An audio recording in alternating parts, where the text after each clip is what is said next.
se traba, pipa brava dura, daba prioridad, tapa para vida, probará para tu piba, trampa pura entrada, pipirapa.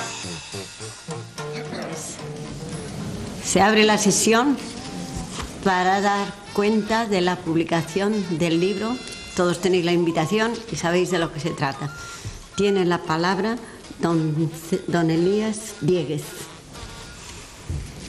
No crean ustedes que la historia de Trujillo la han escrito solamente los conquistadores con sus hechos notables, o los navegantes, los descubridores, las personas importantes. No. Tampoco la historia de Trujillo la han escrito literariamente don Juan Tena, Clodoaldo Naranjo, Joaquín Ramos, incluso Goro con sus versos. No, tampoco. La historia de Trujillo la ha escrito y la siguen escribiendo gente sencilla, gente humilde, oscura, que pasan por la vida trabajando, dando día a día en su labor todo lo que tienen, procurando hacer que la vida de Trujillo sea cada vez mejor. De esas gentes sencillas están aquí representadas gran parte de ellas. Están retratadas gran parte de ellas en este libro, que es curioso cómo demuestra este libro que la historia se puede escribir con luz. Sí, he dicho bien, la historia de Trujillo escrita con luz, porque los fotógrafos que han ilustrado este libro han escrito la historia de nuestro pueblo con luz, porque eso es precisamente lo que etimológicamente quiere decir fotografía, describir con luz, escribir con luz. Una historia de Trujillo escrita con luz. Y 4 generaciones de Dieguez, 4 generaciones de la familia Dieguez han escrito con luz parte de esa historia. Han sido retratistas. Por eso digo retratistas, porque así es como se los llamaba antes. Aquí están retratados la vida cotidiana de Trujillo, la vida sencilla, los monumentos, los personajes, las personalidades, las personas y hasta los personajillos de Valencia de Alcántara, digo de Trujillo, ¿verdad? El subconsciente me traiciona, porque en Valencia de Alcántara vivo hace muchos años y estoy acostumbrado a charlar mucho allí y me ha traicionado el subconsciente. Naturalmente es un lapsus freudiano. Bueno, continúo. Y hubo uno de esos Dieguez, hubo un fotógrafo, mi hermano Antonio, que pasó de simple artesano, de sencillo artesano, pasó a ser artista. Aquí en este libro, con varias de sus fotografías lo demuestran. He ojeado apresuradamente el libro esta mañana, que tengo que verlo con más calma, naturalmente, pero me he quedado indudablemente emocionado, sorprendido, gratamente sorprendido por ese hermoso título que le habéis puesto, La memoria quieta. La memoria quieta. Bueno, pues yo lo he leído y resulta que me ha pasado al revés, que todas las imágenes se han penetrado en mi alma y la memoria no ha quedado quieta, sino que mi memoria ha despertado, ha revivido, ha resucitado y han pasado por mi mente figuras y figurones de la política, de la vida y del quehacer trujillano. Es curioso cómo la luz puede hacer eso. Y ahora estamos aquí, entre el público, 3 generaciones de Dieguez. 3 generaciones de Dieguez, porque ya hemos contado que los 4, mi abuelo, mi padre, mis hermanos y hasta mis sobrinos fueron fotógrafos. Aquí estamos ahora 3 generaciones de Dieguez para daros emocionadamente las gracias por este libro, por este bello libro, por este luminoso libro y por este sensible para nosotros acto. Por eso tengo que empezar dando las gracias, en primer lugar, a Matilde Muro, después a María Teresa Pérez Zubizarreta, al editor don César Viguera y naturalmente a doña Carmen Ortueta de Sala, que aunque no es de aquí, ha sido castada por Trujillo, como lo fue también su esposo, el añorado don Javier. ¿Qué tendrá Trujillo entre sus canchos berroqueños? Que a los forasteros los hace extremeños. Y aquí estoy con los ojos del alma, pretendiendo que también todo lo que dice este libro, la memoria quieta, entre por vuestros ojos y que llegue a vuestras almas y que impresione también y que haga a la gente de edad, a la gente mayor, que le haga recordar gratos recuerdos y a la gente joven que los haga tener curiosidad por cómo era la vida. Por eso, en nombre de todos los diegues, yo me limito a decir escuetamente, agradecido, emocionado, gracias, amigos.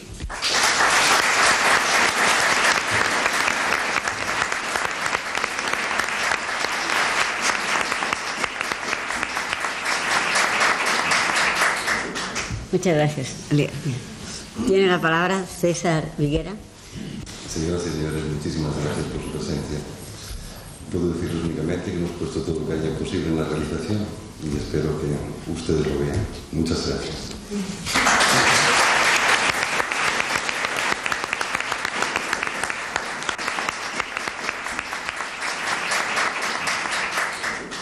Se lo agradecemos de verdad. Y además el que esté entre nosotros hoy también. Lo mismo que a Dieguez, a toda la generación, porque creo que veo aquí varios, y le consideramos muy trujillano a pesar de Valencia de Alcántara y de su posición, porque lo estamos viendo constantemente.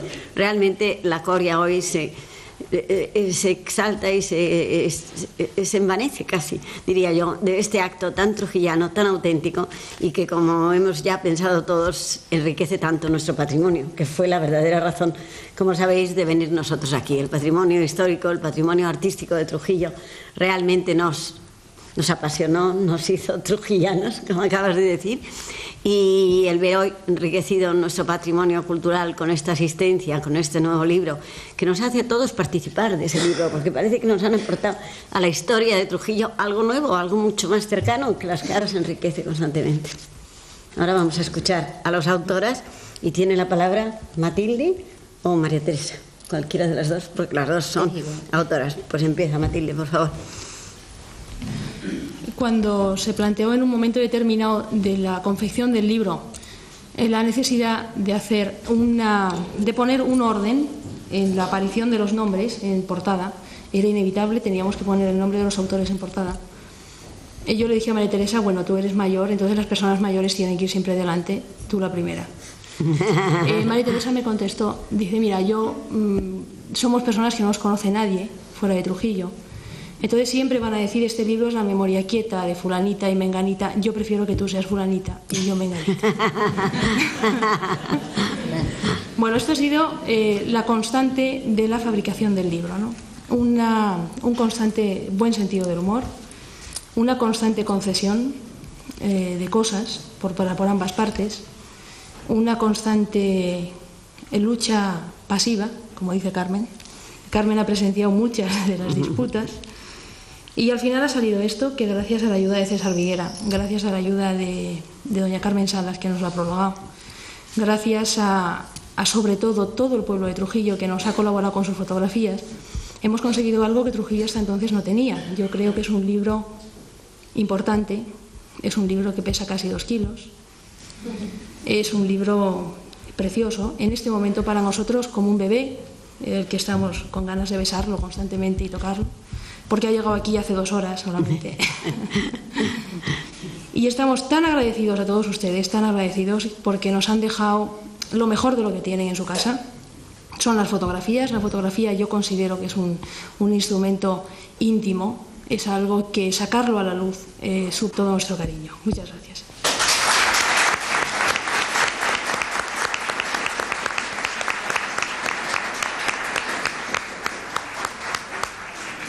Gracias, Matilde. Ahora tiene María Teresa la palabra.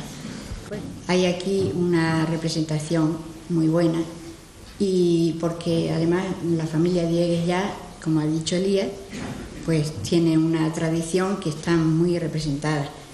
Además hay que tener en cuenta con los medios que contaban en esa época para hacer la fotografía. Hay que contar con que no tenían flash, la luz tenía que ser la natural, tenían que ser exposiciones largas. Un día volvió él a casa contentísimo, decía, una noche de tormenta, y dice, he hecho una fotografía con la luz de un relámpago. Y esa fotografía aparece hoy en el libro porque se la dedicó a mi padre y ponía, era de noche. Era una fotografía con una luz natural y como está aquí presente Soledad, queremos dedicarla el primer la primera obra que ha salido, ¿eh?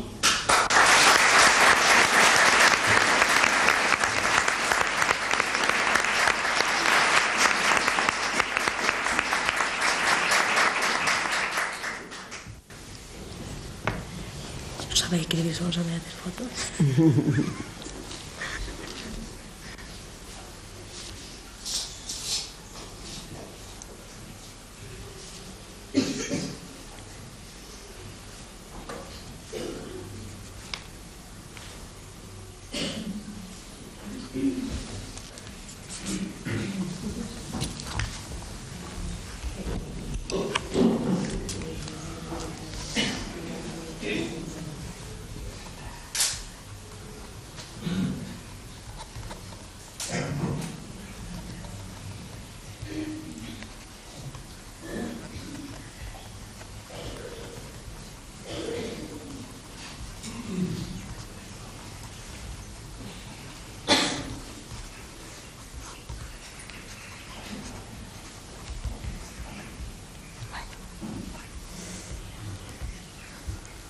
Vamos a la soledad.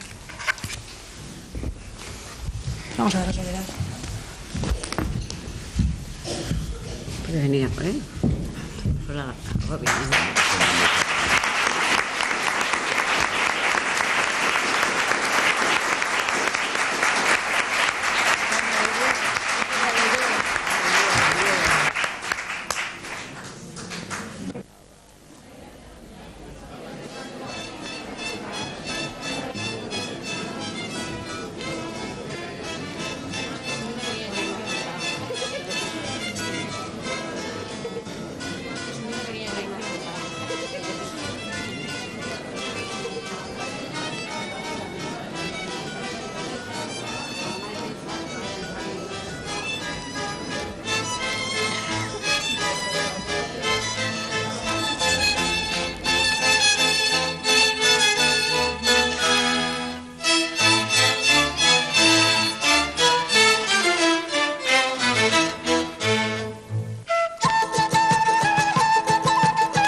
Se tratará de la vivienda, de todo aquello que puede contribuir a que la vida sea vivida con serenidad y con alegría.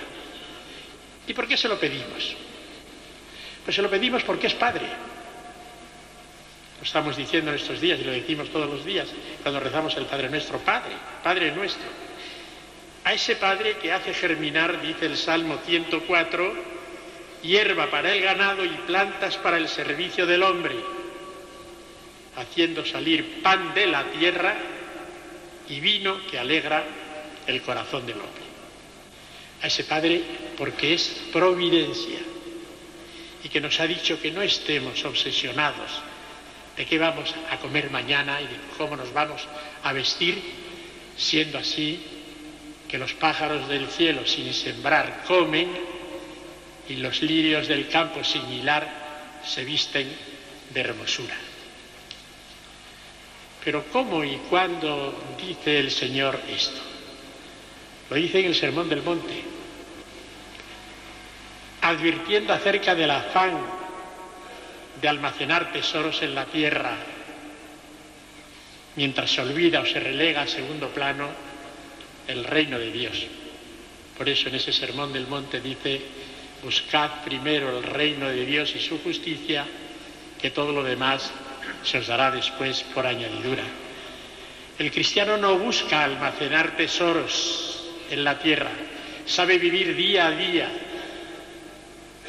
porque sabe que día a día está seguido, amado, querido, protegido por el Padre, sin anticipación, pero tampoco sin retrasos. Lo que Dios quiere en definitiva es frenar el alocado intento de autosuficiencia del hombre y por lo mismo, y porque es Padre de todo, quiere que el que tiene sepa compartir con los demás. ¿Cuánta autosuficiencia tiene el hombre? O puede tener, ayer os lo decía también don José. Y cuando el hombre tiene autosuficiencia se olvida fácilmente de los demás. El dinero, el poder y todo lo demás hace que ese hombre pase por encima de los hermanos, olvide las necesidades de los demás.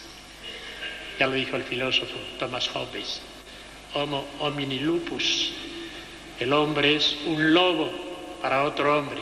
Y no contento con esto, dice Feuerbach, homo homini deus. El hombre es un dios para otro hombre cuando se reviste de su propio orgullo, de su propia suficiencia, de su propia autosuficiencia, de su propia capacidad, olvidando a los hermanos. Por eso, antes de obrar el misterio de la multiplicación de los panes y los peces en el desierto, Jesús ha dicho a sus apóstoles con su punta de ironía, dadles vosotros de comer. Ellos habían preguntado, ¿y de dónde vamos a sacar para tanta gente? Entonces interviene Andrés y dice, aquí hay un muchacho que tiene 5 panes de cebada y 2 peces. ¿Pero qué es esto para tantos? ¿Quién es ese muchacho que parece ofrecer gratuitamente comida?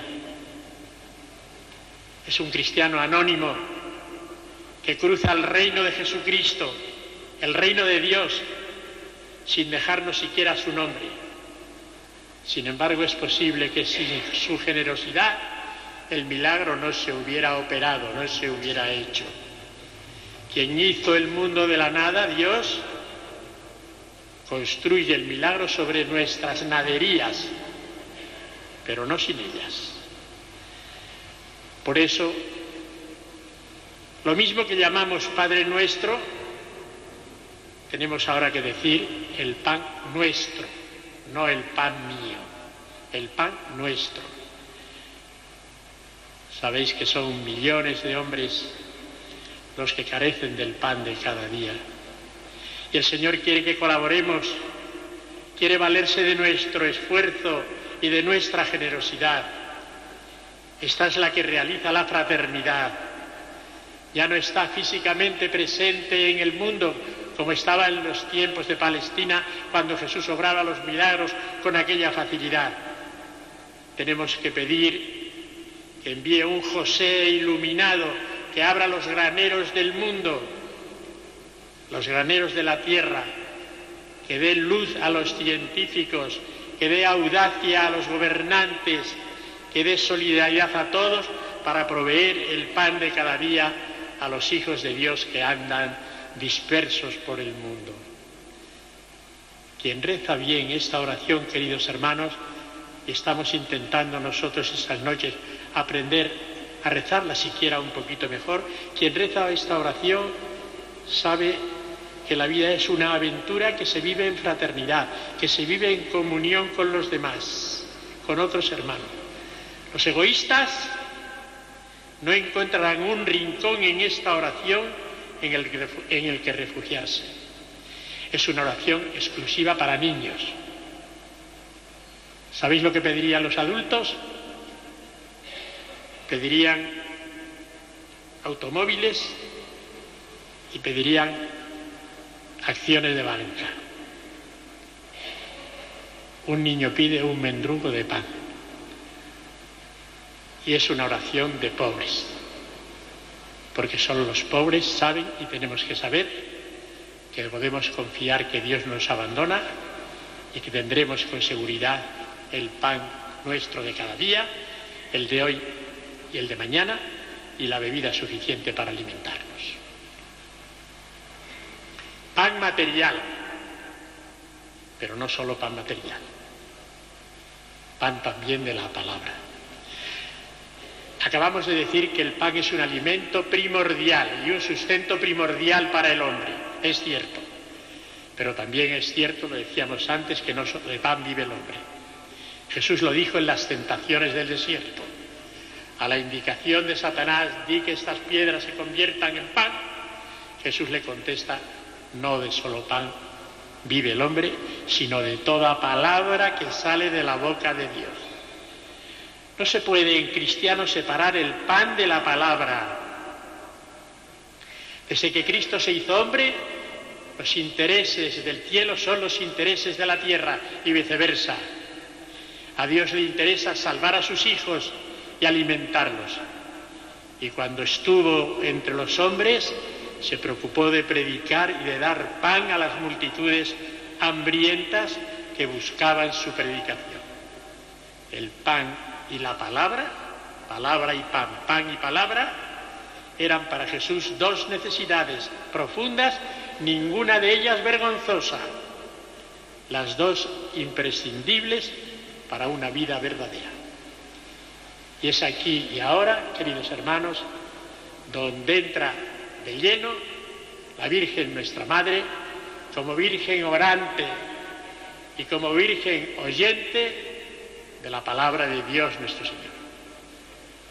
Jesús está predicando su programa por Nazaret, por las orillas de Tiberíades, su programa programático, valga la redundancia, y entonces se acercan algunas personas y le dicen, ahí están tu madre y tus hermanos que quieren verte, que te están esperando. Y Jesús responde, mi madre y mis hermanos son aquellos que escuchan la palabra de Dios y la ponen en práctica. Capítulo 8 del Evangelio de San Lucas.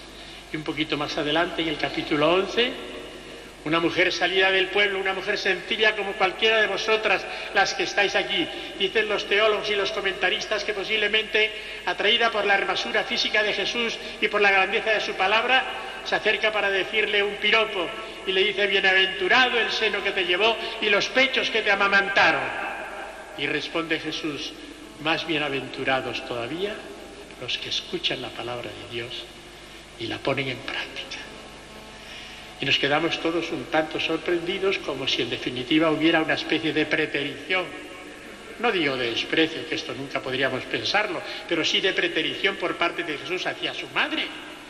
¿Cómo es que están antes aquellos que escuchan la palabra de Dios y la ponen en práctica que ella?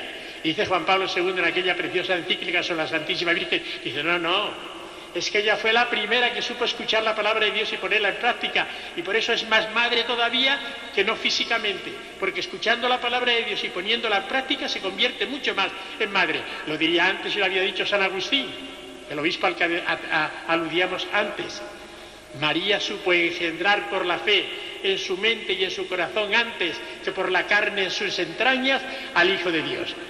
Lo engendró por la fe en su mente y en su corazón antes que por la carne en tus entrañas. Y ahora resulta que todos podemos ser madres de Dios, porque todos podemos engendrar por la fe en nuestro corazón a Jesucristo y darle entonces y ofrecerle entonces, ahora que hablamos tanto de la nueva evangelización, para que los hombres conozcan precisamente y para que descubran la fe, esa fe de la que hoy tanto hablamos, esa fe que es el programa, diría yo, fundamental que se ha propuesto la Iglesia diocesana para estos 4 o 5 años, transmisión de la fe a los jóvenes, Transmisión de la fe a los niños, transmisión de la fe a las familias, pero ¿cómo se transmite de la fe? Es muy bonito decir la transmisión de la fe, pero ¿desde dónde se transmite la fe? Desde el testimonio de los cristianos, desde la vivencia profunda de la fe, desde la adhesión personal a Jesucristo. Esa palabra de Dios necesita en primer lugar ser conocida por nosotros. Dice el Concilio Vaticano II, el número 25 de la Dei Verbum, de la Constitución Dogmática sobre la Divina Revelación, dice el Concilio Vaticano II que desconocer, porque lo había dicho antes San Jerónimo, de conocer la palabra de Dios es desconocer a Cristo. Conocerla primero. Anoche os hablaba don José, y a mí me gustó la idea, esa confesión que él hizo, esa manifestación tan hermosa que nos hizo, ese testimonio que nos dio de que él lee todos los días un capítulo del Evangelio antes de dormir por las noches. Y yo os podría decir que conozco parroquias pequeñitas en las que el obsequio que se hace a los feligreses y la felicitación que se hace es regalarles unos evangelios para que tengan en su mesa de noche o tengan en la camilla de la casa el evangelio de cada día y lo puedan leer. Cierto que en estas comunidades tan grandes como las nuestras se hace un poco difícil el que el evangelio llegue por parte de las parroquias a todas y a cada una de las familias, pero a mí me parece que todos los que estáis aquí como los que no están no tendrán un euro o un poquito más de un euro, que es lo que cuestan los evangelios, la edición que se hace de bolsillo para que todos tengáis los evangelios en vuestra familia y en vuestras casas y podéis conocer la palabra de Dios, porque Bonhoeffer, que dijo que el pecado más grande de nuestros pueblos es la gracia de nuestra iglesia, es la gracia barata, es porque fácilmente nos podemos apuntar a una fe barata, que no es siempre, diríamos, una fe vivida, sino que es una religiosidad que en definitiva puede ser periférica si no andamos en la fe. Fue él el que distinguió entre religión y entre fe, no porque haya que separarlas, porque la religión es como el humus, como la temperatura, que da precisamente la hondura a la fe, pero quedarnos con una religiosidad sin fe sería falso y sería no cumplir con nuestras obligaciones. Entonces hay que leer la palabra de Dios, pero no solamente leerla, sino que hay que practicarla y hay que vivirla. Recordad también el Sermón del Monte al final, cuando nos dice Jesús que aquel que escucha la palabra de Dios y no la pone en práctica es como aquel que edifica su casa sobre arena movediza. Podéis ver un edificio cuya estructura arquitectónica es preciosa, pero si le faltan los cimientos, ante las galernas y ante las tempestades y ante los movimientos de la tierra, fácilmente el edificio se viene abajo. Ahora, si la casa está construida sobre roca firme, esa casa, vienen las tempestades, vienen las galernas, vienen las dificultades, vienen los embates, esa casa permanece firme. Si escuchamos la palabra de Dios, si conocemos la palabra de Dios, pero no la cumplimos, no la vivimos, nos faltan sensibilidades evangélicas en nuestra vida. Tenemos sensibilidades religiosas, que son buenas, como voy a criticarlas yo. Nos quedamos con prácticas, nos quedamos con cultos, nos quedamos con observancias, nos quedamos con mandatos, nos quedamos con reglamentos, nos quedamos con cosas, pero tenemos sensibilidad evangélica. Nos hemos acercado al corazón de Jesús, de Jesucristo, para saber cómo sentía, cómo amaba, cómo quería a los pecadores, cómo los perdonaba, cómo hacía los milagros, cómo se preocupaba de los enfermos, cómo predicaba el reino de Dios, cómo se consolaba, cómo se cansaba predicando día y de noche el reino de su Padre Dios, nuestro Señor. Conocer el Evangelio, profundizar en los Evangelios. Pan material, pan de la palabra. Y cómo no, pan eucarístico. En estos días, precisamente, en estos últimos domingos, lo sabéis todos, los que acudís a la Eucaristía los domingos, hemos estado contemplando el gran discurso del pan. ¡Qué hermoso! Capítulo 6 del Evangelio de San Juan. Perdonadme la insistencia. Os recomiendo que lo leáis despacio. Qué capítulo más precioso, donde está prometida la Eucaristía. Pero Jesús comienza por la multiplicación de los panes y de los peces. Pedagógicamente va educando a aquellos oyentes, a los que le escuchan, da un paso más y dice: yo soy el pan de la vida, pero todavía no es el pan eucarístico, es el pan de la fe, porque si no se da ese salto cualitativo a la fe, es muy posible, por no decir imposible, que no conozcamos la Eucaristía, que no creamos en lo que Jesús va a decir. Esta es mi carne y esta es mi sangre. El que come mi carne y bebe mi sangre tiene vida en mí y yo en él. Si no coméis la carne del Hijo del Hombre y no bebéis su sangre, no tenéis vida en vosotros. Es la declaración de la promesa de la Eucaristía. ¿Cómo iban a creer de entrada si les dice eso?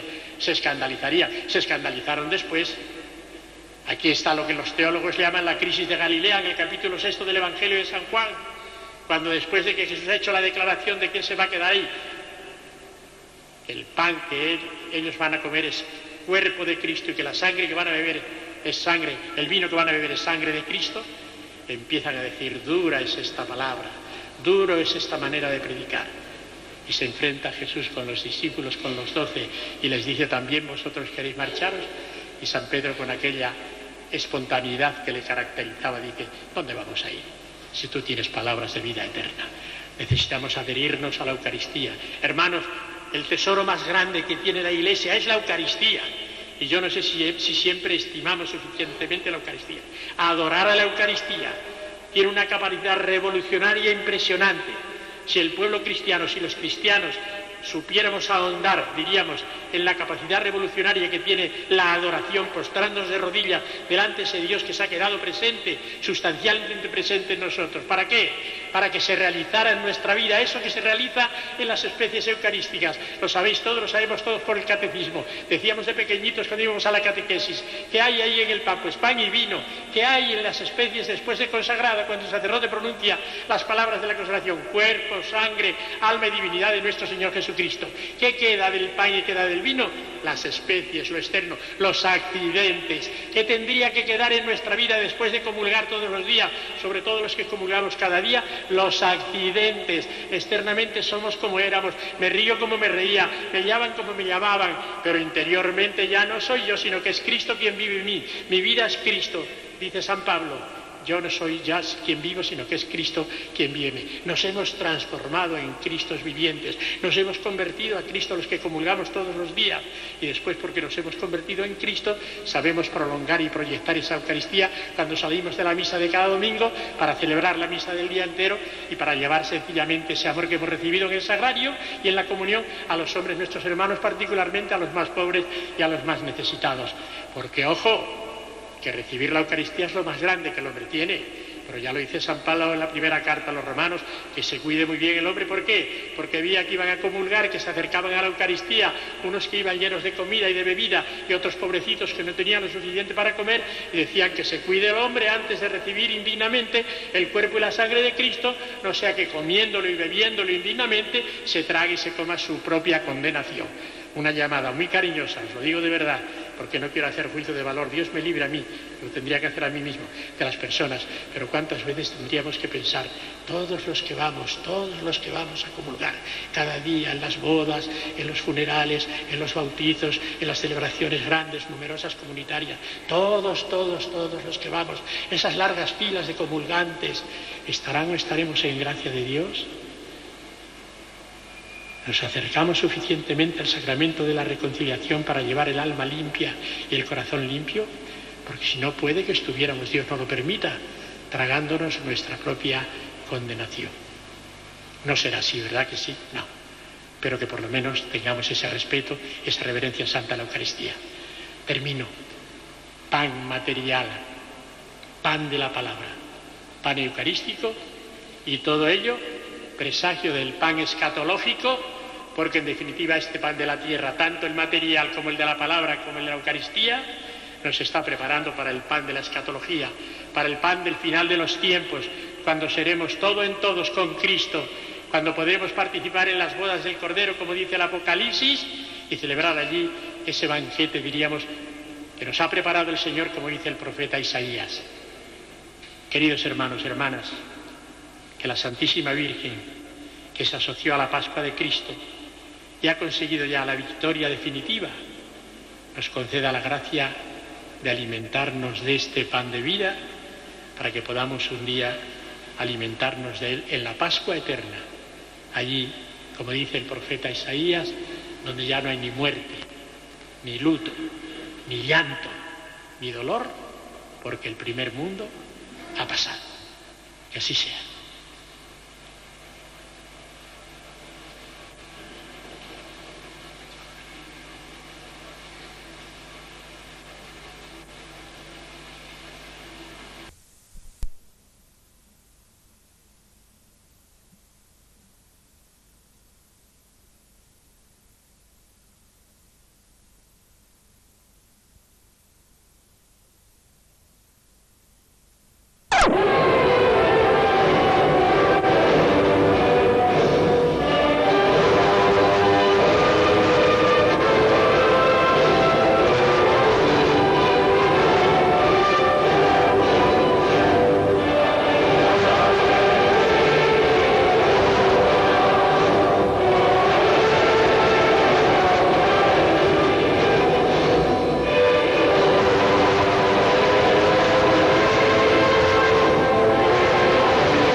Pues acaba de finalizar la misa mayor en honor de la Santísima Virgen de la Victoria y estamos ahora mismo ofreciéndoles imágenes del atrio de San Martín, hacia donde se está dirigiendo toda la gente que hasta ahora estaba llenando la iglesia para esperarla ahí, a esperar a la Virgen, para subirla en procesión hasta el castillo.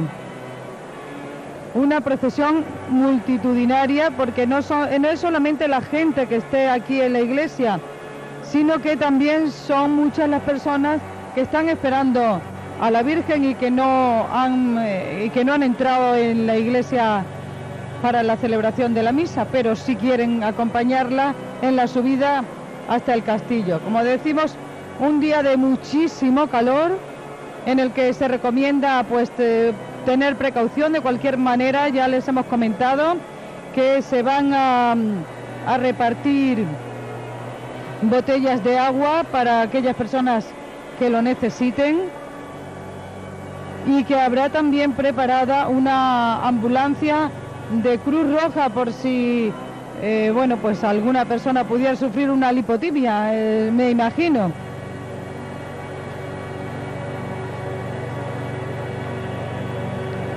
Poco a poco van llegando alrededor de la imagen de la Virgen de la Victoria, aquí en su pedestal, en el sitio que ha estado ocupando durante todos estos días de la novena, diferentes miembros de la Hermandad de la Virgen de la Victoria, que serán los encargados de bajarla y de llevarla a hombros hasta la puerta, y luego ya, pues me imagino que, como siempre, todo aquel que haya querido coger a la Virgen, pues podrá también cogerla para subirla. Es algo que a todos los trujillanos les honra y les llena de ilusión y de satisfacción.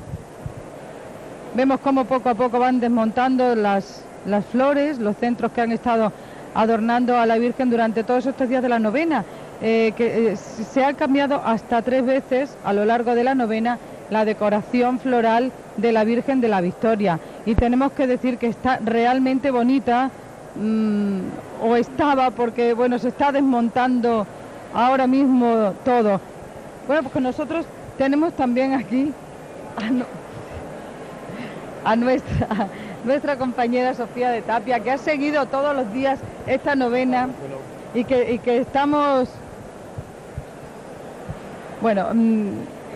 ahora nos comentará, porque ella ha estado aquí también siguiendo esta novena.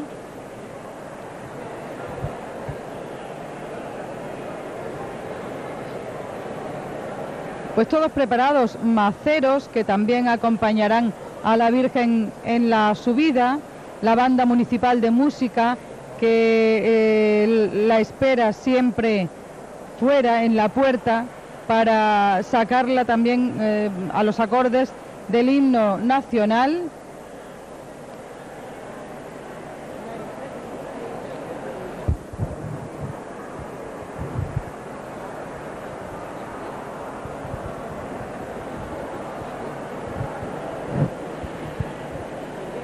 En toda la subida la banda de música irá interpretando diferentes marchas, y hoy, como nos decía el director Antonio Flores, decidieron llevar el traje de verano, lo podemos llamar así, el traje de verano de manga corta, y no el traje de gala que tienen con levitas, con gorro, etcétera, muy bonito. Pero realmente, pues vamos a ver las imágenes de la Virgen, de cómo la están bajando en este momento. Es una imagen que pesa bastante, es una imagen toda ella de granito,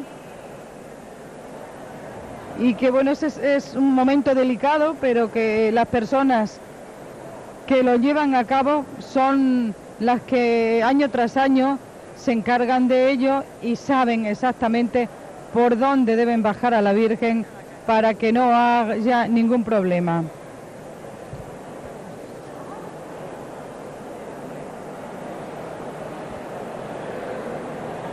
Pues aquí estaremos con todos ustedes desde el interior hasta que la Virgen desaparezca por la puerta de San Martín, y ahí, bueno, pues ahí están esperando también nuestros compañeros. Y nos vamos a ir hacia el exterior para que ustedes puedan escuchar también cómo será recibida la Virgen de la Victoria.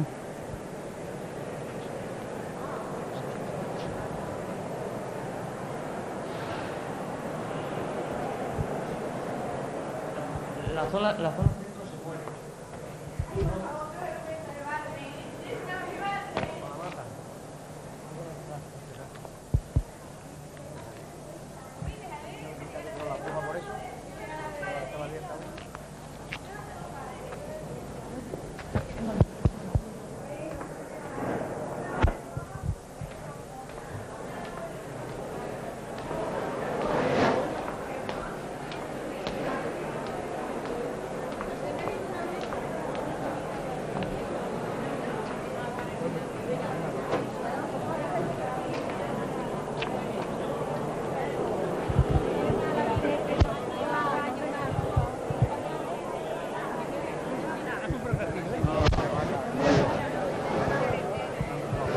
Bueno, pues estamos ya aquí abajo en el atrio de San Martín, en donde estamos esperando que en breves momentos haga su aparición la Virgen de la Victoria para iniciar el ascenso hasta la subida, hasta el castillo, en donde volverá a colocarse en su ermita, mirando a todos los trujillanos todo un año.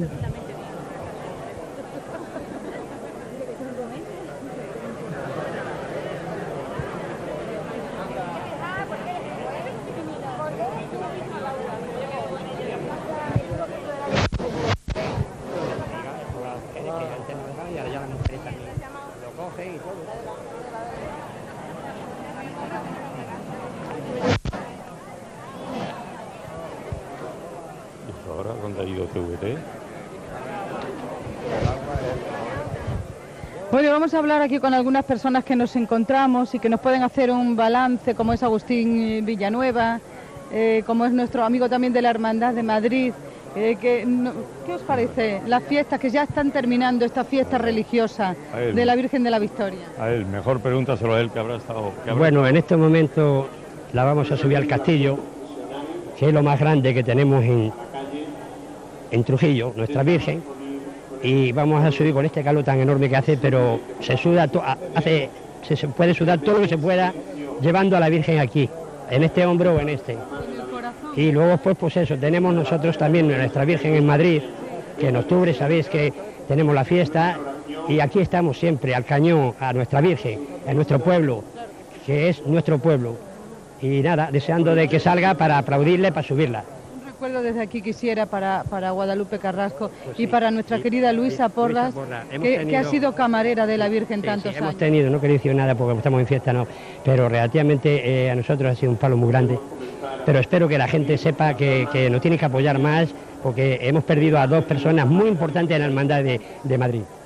Dale. Agustín, ¿qué pasa? ¿Que no has estado aquí durante estos días? No, te vemos muy moreno. Vine antes de ayer, pero con el calor, como dice, con el calor para subir a nuestra Virgen, como siempre, año tras año. Y entusiasmado porque ves, a pesar de todo, como ha dicho el obispo ahora en la iglesia, entusiasmado por la cantidad de gente y el entusiasmo que hay por la Virgen y por nuestra patrona, que eso no se acaba ni con calor ni con frío. Exactamente, Agustín, pues vamos nosotros a escuchar esos aplausos de todos nosotros, que le vamos a prodigar de nuevo a la Virgen. Ahí vemos aparecer ya a la reina y a las damas, y muy cerquita ya la Virgen para iniciar, como decíamos, la subida. ¿Todos vamos a iniciar la subida con ella?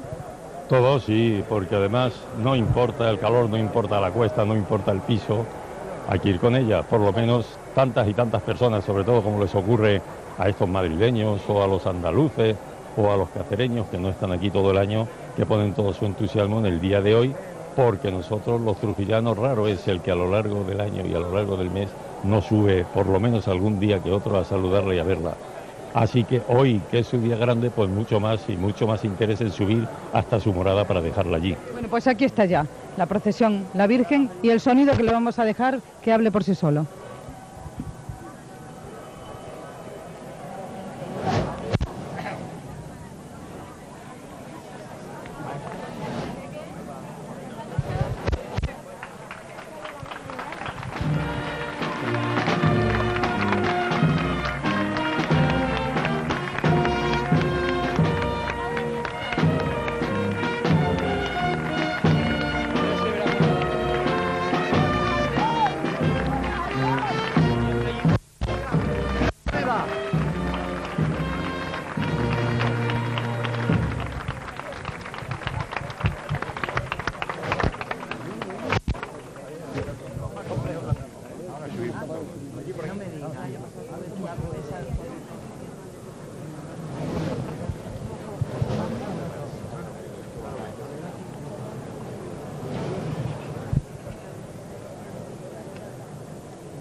Parece estar de nuevo entre nosotros. Muy bien, estoy muy contento de participar, muy emocionante, claro que sí.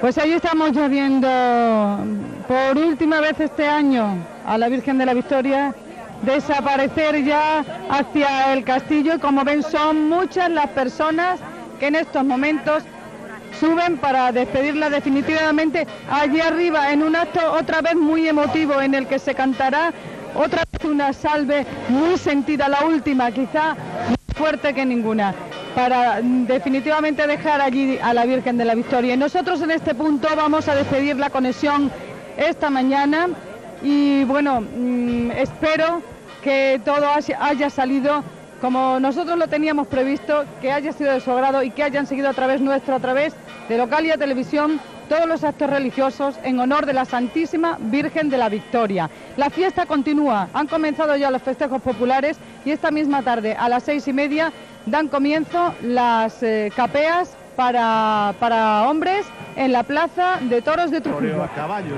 no siempre es lo mismo. Totalmente. Creo que en la actualidad el término rejoneo se emplea para definir por lo que ocurre en el ruedo entre caballo, toro y caballero.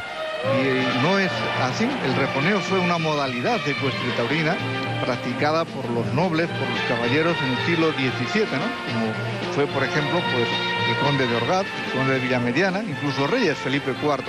Pero al llegar el siglo XX, concretamente 1921, don Antonio Cañero cambia el rejoneo en toreo a caballo porque lo cambia en la estructura, en la técnica, en la táctica y se establecen los 3 tercios, ¿no? Primer tercio, segundo tercio y último tercio. Por eso me parece, Federico, que tenemos que distinguir muy bien lo que es rejoneo y lo que es toreo a caballo. Precioso. Y en Palencia el té se sirve a las 8:20 y se cae así de bien. Un alboroto es el que está formando Diego Ventura. Está gozando el público palentino con la cuadra y con el rejoneo de este hombre que está en un momento duro.